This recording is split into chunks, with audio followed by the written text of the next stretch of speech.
Soundbars are typically reserved for the entertainment center, but Razer is among the few companies releasing soundbars made specifically for the desktop PC battle station. It just announced the $249.99 Leviathan V2 sound system, following up its previous iteration that launched back in 2014. The soundbar component retains a similarly low-profile form factor that's compact at just about 20 inches long, and it includes a wired subwoofer that connects via a long cable. The 65W soundbar itself is nearly a pound and a half lighter than the previous iteration, making it easier to move around on your desk if you need to.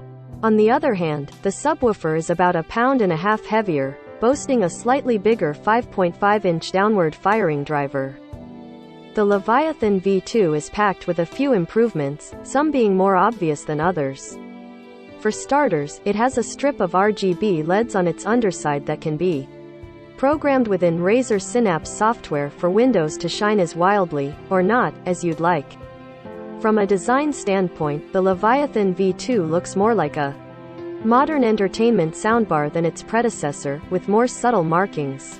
As for its LEDs, it looks pretty cool to see some color splashed onto my desk surface. One of my favorite additions, though, are the swappable feet that are included, allowing you to angle the soundbar upward to better match where your ears are at. Razer Leviathan V2. Verge score: 7. Good stuff. Bad stuff.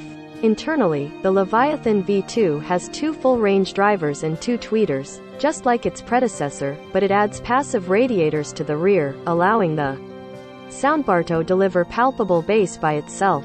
But, of course, the wired subwoofer is there to further amp up the booming low-frequency sounds.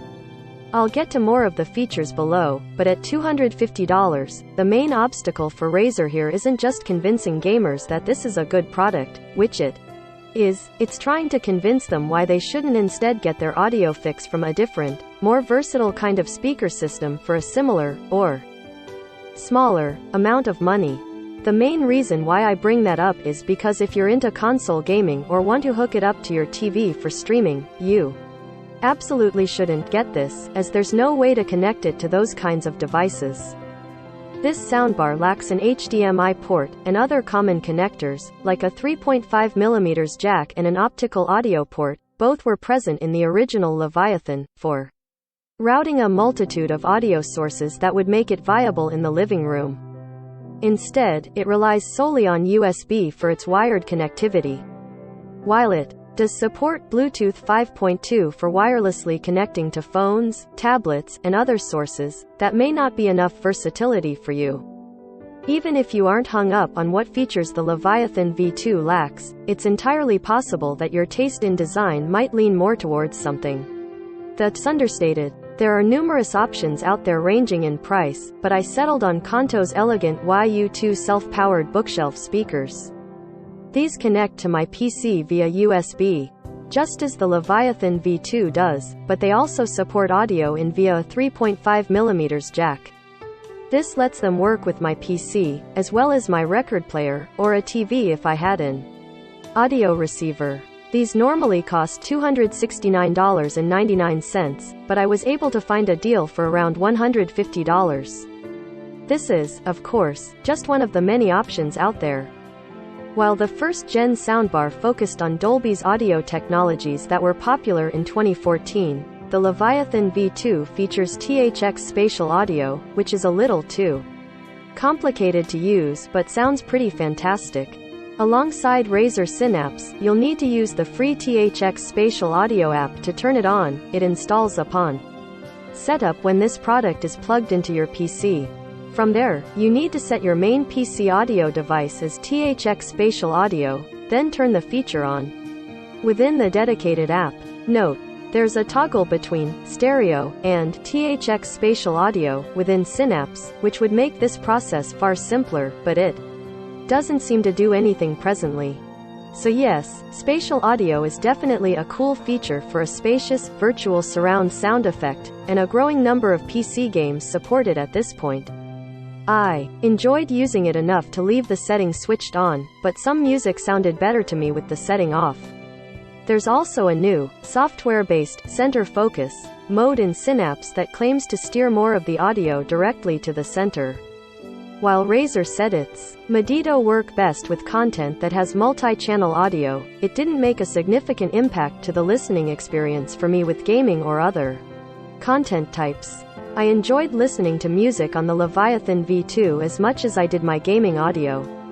On PC, it's vastly overpowered for my needs. I commonly had it set near the lowest volume, which could fill my delegated work zone in our studio apartment.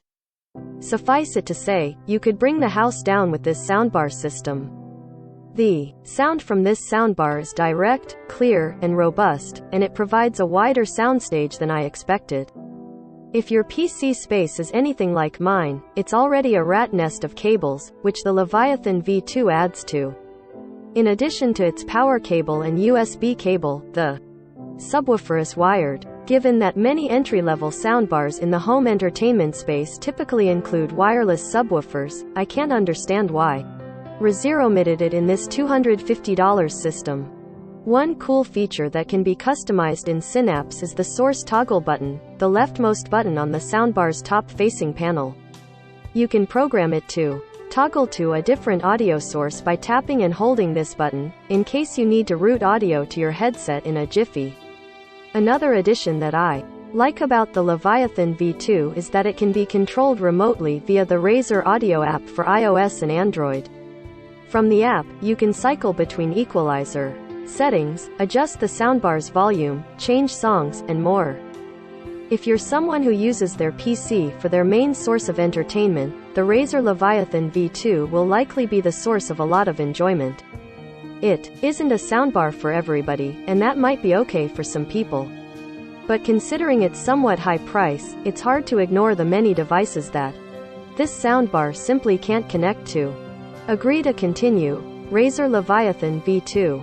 Every smart device now requires you to agree to a series of terms and conditions before you can use it, contracts that no one actually reads. It's impossible for us to read and analyze every single one of these agreements. But we started counting exactly how many times you have to hit agree to use devices when we review them, since these are agreements most people don't read and definitely can't negotiate. The Leviathan V2 can work as an audio device out of box. But in order to get the most out of its features, you'll need to use the Razer Synapse PC software and the complementary THX Spatial Audio app for Windows. To use those, you'll need to agree to the following. Photography by Cameron Faulkner, The Verge.